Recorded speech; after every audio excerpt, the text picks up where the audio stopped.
Hey everybody, once again, welcome to Sight in the Dark. This is a channel where me, Krista, your resident seer, helps you squeegee off your first eye, formerly known as the third. So you can see clearer and clearer and operate your own sight in the dark. So this is a new channel, and on this channel I like to do loads of tarot readings, and also some channeling may pop in, whatever comes in at the time, and it's always a good time. So, to start off, in my intro video, if you happen to catch it, I pulled up these two cards. Now, the reasons why I pulled up these two cards is because I'm a Gemini. Yes, I know my left from right now. Okay, with the camera. Okay, so I'm a Gemini, Gemini sun, and I have a Cancer ascent. Now that I said left and right, guys, dude, I have a Cancer ascendant and a Cancer moon.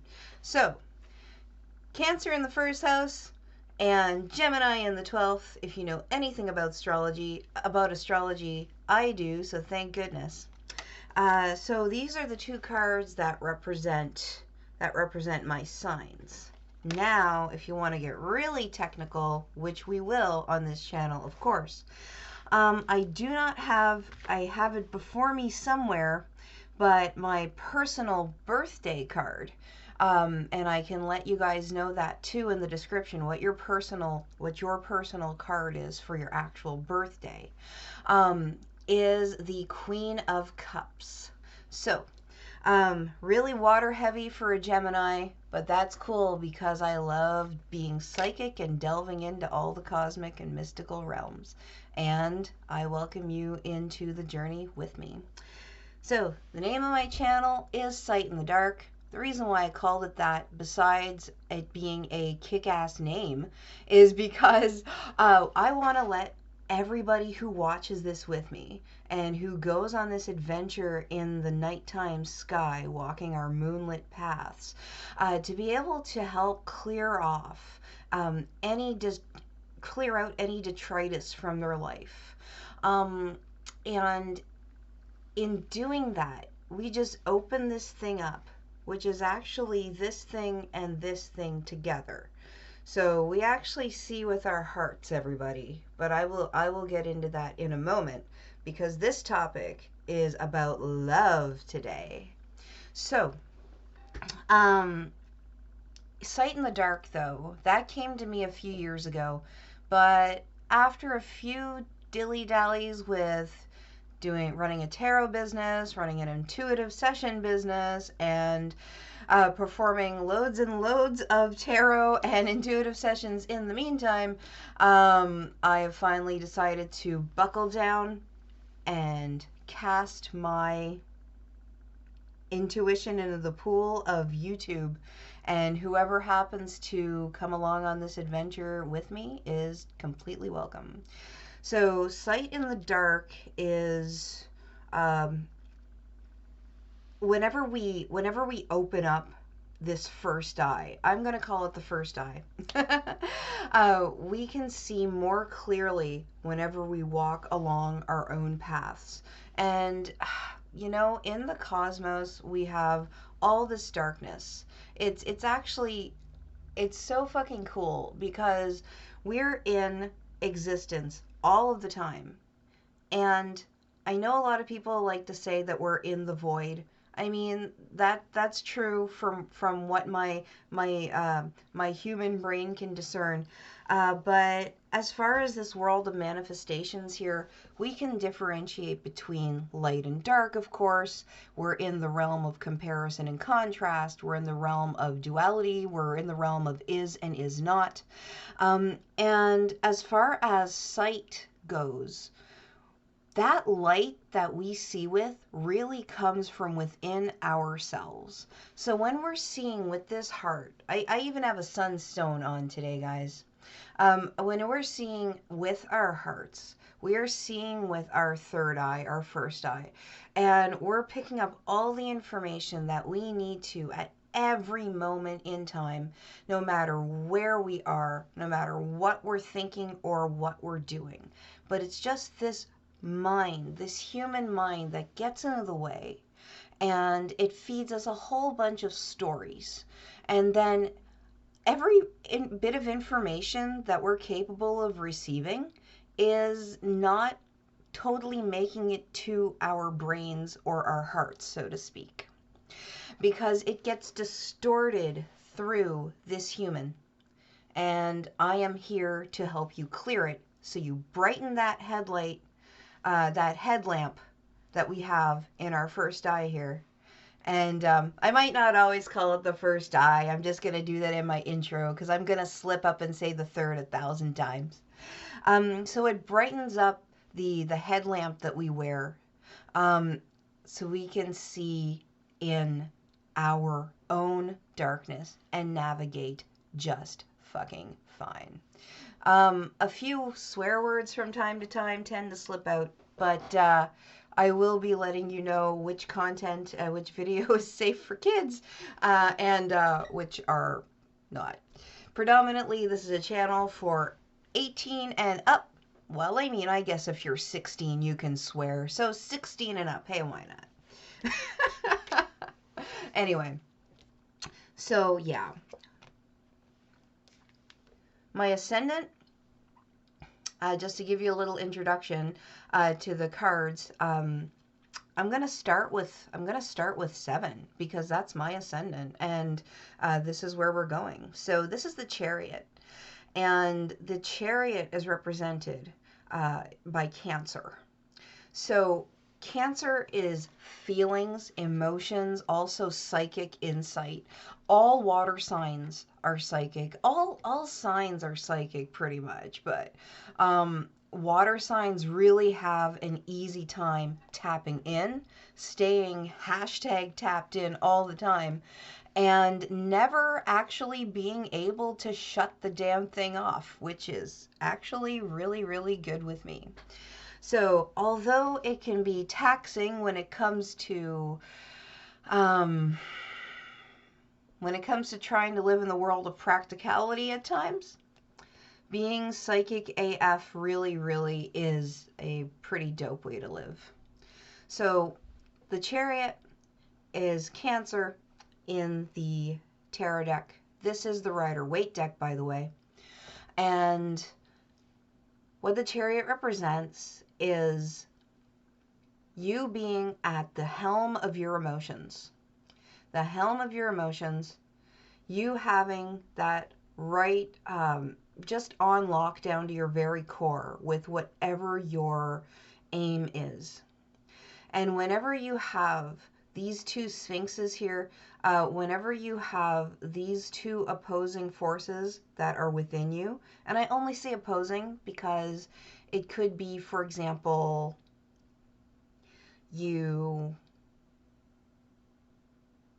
desire to do two things at the same time. Like in one day, you want to go out for a nice walk with your significant other. In the daytime, it's all sunny, it's beautiful, it's so gorgeous, and you want to spend time with them, and you want to go for a nice forest walk with them, but at the same time, you want to walk by yourself. You really, really, really just want to go take a walk in the woods, pop on an audiobook, and walk by yourself without having to talk to somebody, even if it is somebody that you love. So if you can hold the reins and be the master of this Chariot, and now there's far more symbolism in this card, guys. Like we have the stars on the canopy above the person in the Chariot. This person is an illuminate because they have the star in their crown. This night sky is represented by is representative of Nuit, which is the goddess of the sky, and within her body is all of the stars in existence. And all of the stars, by the way, among the things that are actually in the cosmos and the planets and everything and actual stars, is us. So we are this illumined person. We have a cube or a a square on our chest here, right over our hearts. And that can, not always, but it does, in this reading anyway, represent how we have come into material being. And we have all this material stuff on lock and under control, and we are bringing this feeling into form. So we go down, we continue to the top of the caduceus, and I know some people have read the book Prometheus by Alan Moore, and if you haven't, I recommend it, and I will bring it up in my next video, or whatever video I remember to bring it up subsequently in, because it's upstairs. And those compendiums, oh my goodness, they are so worth it. Lots of esoteric stuff, lots of esoteric material, and easily digestible if you are into esotericism. Okay, so before I get too distracted, yes, the top of the caduceus. So we have these wings that are spread out. This is also representative of Isis or Ereshkigal. So that goddess of the underworld that you have to face whenever you remove your armor and you go into the underworld to meet yourself completely naked. And if this seems a little deep for you right now, good. If this is par for the course for you right now, hi, welcome. Okay, so then we have a dreidel underneath that. So I'm gonna have to frankly brush up on all my Jewish mysticism. And we have balance of the upper and lower parts of the tree of life. So the tree of life in Kabbalah, we have 10 or 11 sephiroth, so spheres or circles, and they each have their respective names. I'm not going into that right now, but I will in another episode for sure. And we have both the tree of life and then the tree with the cliff oaths. The tree of death, if you want to call it, or the dark side of the tree of life, or the underside of the tree of life, what sticks into the ground, if you were looking at it from that perspective. And those are in balance with our illumined nature. We have the moon, we have our wings because we are heightened. And this is all to do with the motions with Cancer. And we have those two forces within us. We have, of course, the light and the dark. We have the world of opposites. We have the world of cause and effect. We have all of this under control within ourselves. And whenever we are a master of such things, we know who we are. We know that we are not only who we are. We're not only limited to who we are. And we are a master of our emotions for whatever realm we are using them in at the time, for whatever aims and whatever goals, or whatever conditions and situations and circumstances we are, whenever we pull this Chariot card here. But I chose it today because my ascendant and my moon are Cancer. This is the Cancer card. Gemini. So I'm sure that there are people who will be tuning in who are Cancers and who are Geminis. I am eventually going to go through all of the signs, all of the Sephiroth, all of the Cliffoth, all of everything. So this is just to start off today. So here we have my sun sign, Gemini, and that is air, of course. That is the male and the female when we come to this world of comparison and contrast, of duality, of light and dark, of is and isn't. All these things are understandable only with a brain.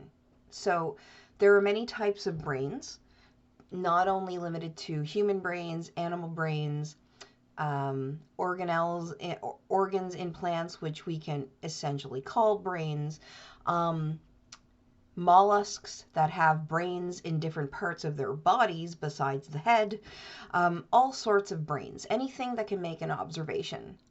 So when we can make an observation, which that is what we are in this plane of existence here, we can fathom comparison, contrast, opposites, opposition, similarity, but it's always between two things.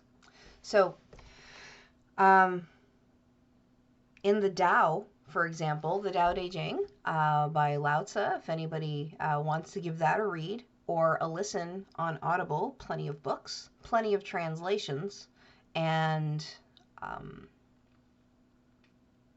yeah, so Tao Te Ching, we have what was I going to say? My goodness. Trust me, distractible as a Gemini. But anyway, we have, my goodness, it's going to come back to me, so I won't belabor the point. So the Lovers is Gemini, Gemini's card. So we have male and female here. We have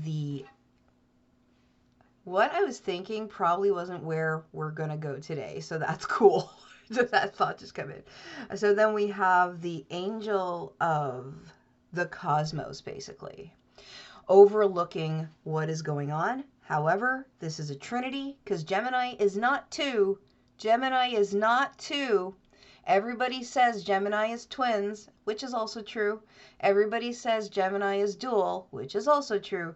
But Gemini is actually 3, 3, 3, 3, 3, 3. So, Gemini, being of 3 energies, is, left from right, people, female, male, light, dark, all that, either completely void or utterly clear, both unfathomable, and that is represented by this angel here. So we have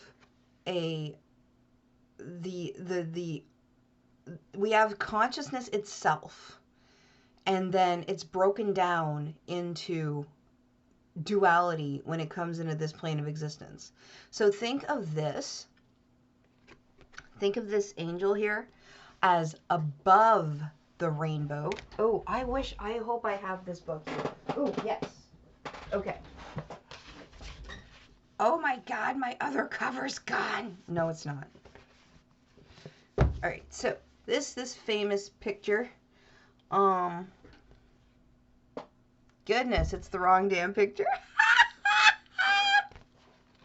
Okay, bear with me, everybody.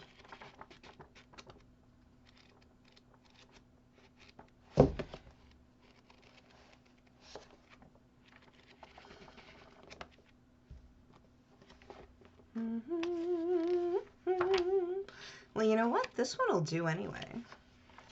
If I don't find what I'm looking for. If I don't find what I'm looking for. I guess it doesn't matter. This is a good one. Okay. I'm not going to get into the whole damn explanation right now. But basically, we're all here. And this is essentially the firmament, if you want to call it that. This is stars, this is Nuit, but we can think of this as the rainbow, as the arch, as the arc of many colors. So what that means is that when you have a rainbow, gods who are in the realm outside of the rainbow, the realm outside of the firmament, the realm outside of our earthly plane of existence, including the heavens, okay, outside of our universe, okay? So those forces, they, if you want to think about them as gods, that's great. But those forces, one of them, Zeus, it split the light, the pure white light, into 7 colors of the rainbow. And then it made a band around us. And if you pierce your head above the veil, okay, you will be able to see. And that is totally possible in this life, which is one of the goals of this channel, one of the parts along the journey. So you have your head above that rainbow, and this is where this angel is sitting. So if you can think of it that way, this will help with this card. So when we get below it, then we just have the representations of male and female.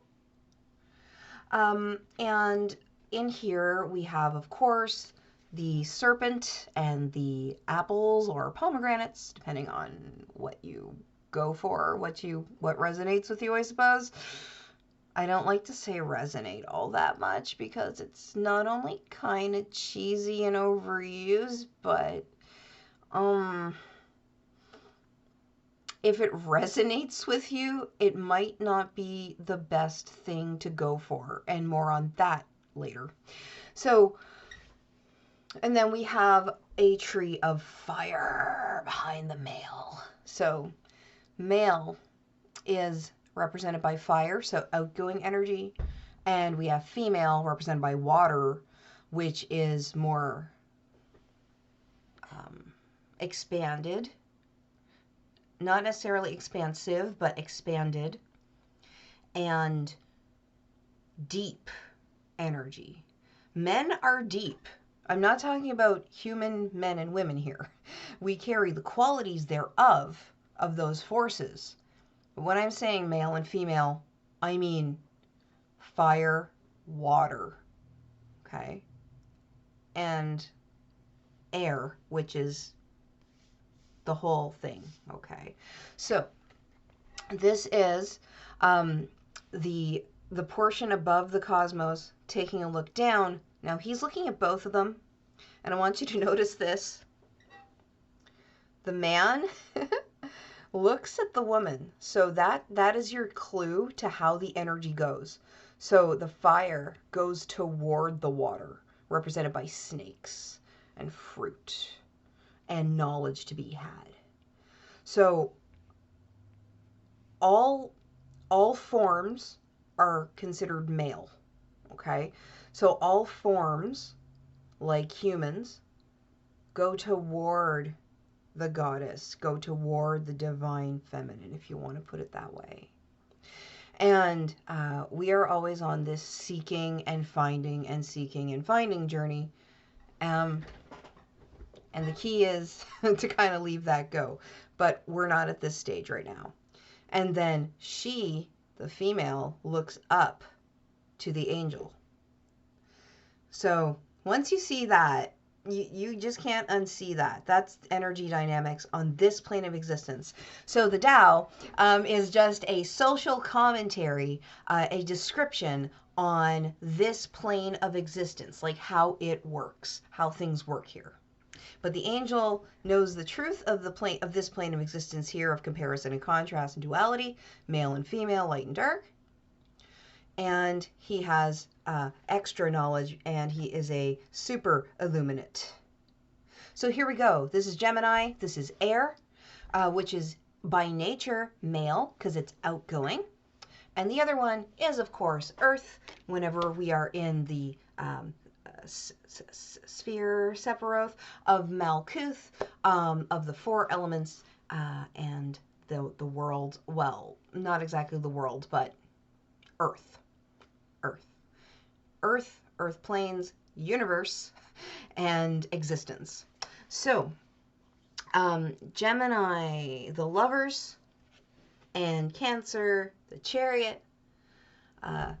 This ties up this portion of the video as far as tarot goes, and I will be doing more tarot, of course, very soon, and in all subsequent videos. Well, most.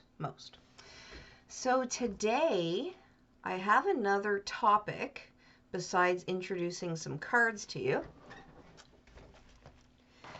and I actually wrote it down But considering that I have the most beautiful handwriting ever, I might just have to stumble a little bit, but that's cool. So I'm going to entitle this video Lovers or Love or something like that. Oh, there we go. So here we go, the lovers again. Generally about a union between the parts of yourselves as well. Cancer's a little different. It starts something, it's cardinal. Gemini is mutable. So it's in that in-between space, and we have that weird third energy that is the synthesis of two things and another that is more than the sum of its parts. So air, here we go. And love, love, love. That is my topic for our mini discussion for today. So I was thinking, love is not outside the self. And I am reading as I do this, so love is not outside the self. So basically, we are love. So we can't attain love. It's kind of like asking fire to attain fire. Sure, you can make more fire as you consume more wood. Sure, you can make brighter fire if you add an accelerant. Sure, you can make more fire if you add more oxygen, and it consumes and spreads. It can get wider, it can get higher, it can get hotter, but it's not going to acquire more fire. Like, it is fire itself. Same as water. It's like asking water to obtain more water. It doesn't really work that way. I know we can argue more water molecules added to the mix. You take more water. This is tea, but I could add water to a bigger glass and then turn my faucet on and add more water. But that water is not acquiring water. I'm just adding water. Okay? It's a very simplistic way to think about it. It's like asking air to acquire air. Okay? So I'm not even talking about more at this point. I'm saying that love is. Love just is. Love is who we are. Love is our nature. The way we operate is love. And I don't mean I love doing this work. I love tea and coffee and lovely conversations and changing people's lives. That is just something that makes me happy. That's just something that makes Krista happy. That's just something that made Krista motivated to make a channel called Sight in the Dark so she can be happy helping people.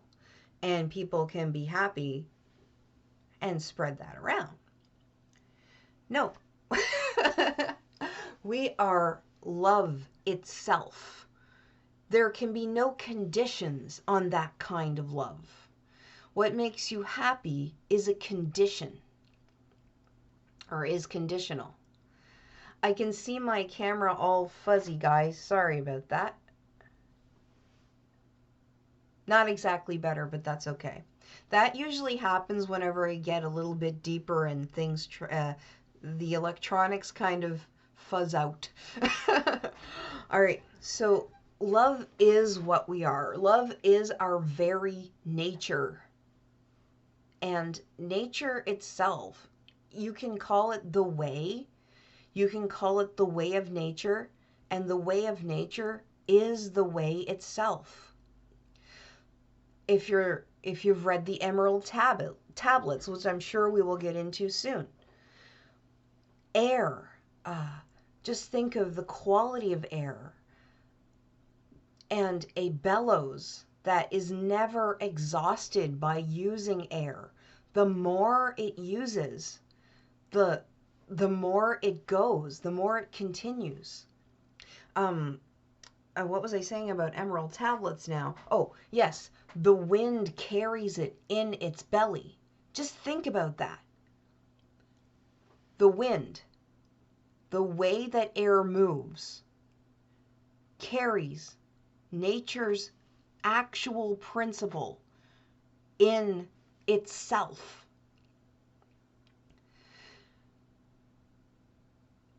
It's the double toroidal function. It's the way this world works. That's why I love this Lover's card. It's a commentary on how things work. Ooh, I'm clear. There we go. Lovers need to make an appearance. Okay. So this is a commentary on how this cosmos that we're aware of works. The wind, the air, the union of these two forces, fire and water, is air. The result is air. Air. The Fool. Air. Aleph. The Ox. The Fool. Zero. The wind carries it in its belly. I know I might be going off on a few topics that might not be familiar, but that's what subsequent episodes are for. And whenever we finally realize that we are actually the purest form of love, that's completely unconditional and not being able to even be conditioned, because that will require something outside of itself. Then we realize that we are ever held in abundance. Abundance can mean loads of things, but I'm just going with the positive definition for now. So whenever we know we are love, we can't help but encounter love. When we think we are separate from love, when we think we're separate from our nature, our very, very nature, if we erroneously think that we're separate from that, that's when we make conditions that need to be fulfilled in order for us to feel love. Whenever we simply squeegee that lens that we have, the lens of our first eye, the lens of our heart, so we can actually see that we are love itself, then those conditions remove themselves naturally. They just fall away from our ideas and our thoughts, and they cease to color our feelings.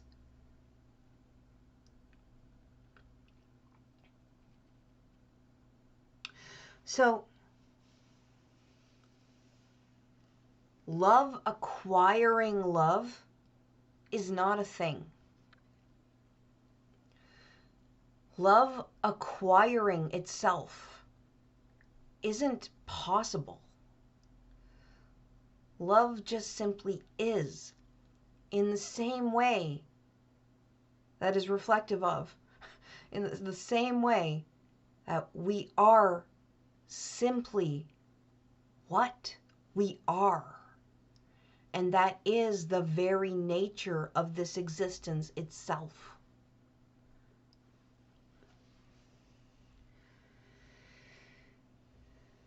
So love will behave like love behaves. Just like water behaves like water behaves. Just as fire and air behave as fire and air behave. Love will behave as love behaves.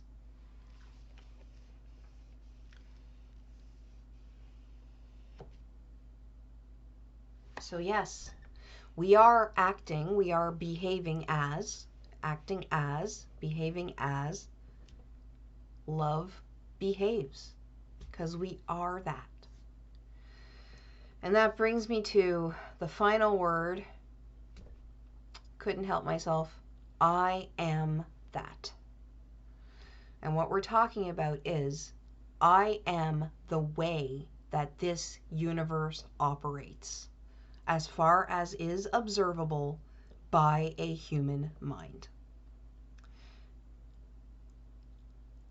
Not limited to that. I am that. I am the way that this world operates. Period. Full stop, if you're British. I am the way that this world operates. I am the way of the cosmos. I am the way of everything. I am the way of existence. I am the way. I am that. I am that I am.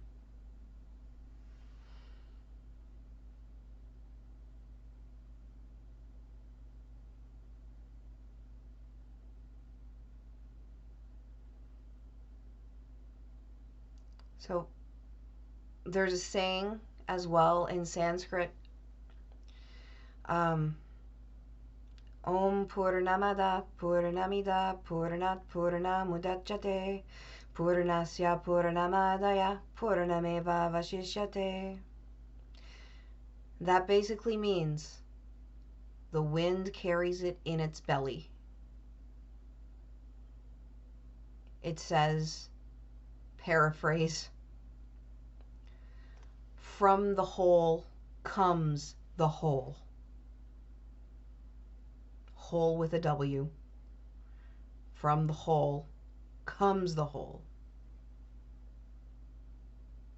That is exactly the same as saying the air carries the air in itself, in its belly. Water behaves as water behaves. Fire is as fire is.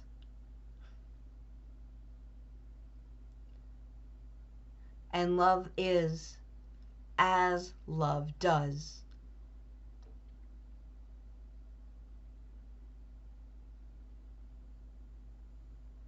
And love does simply because it is.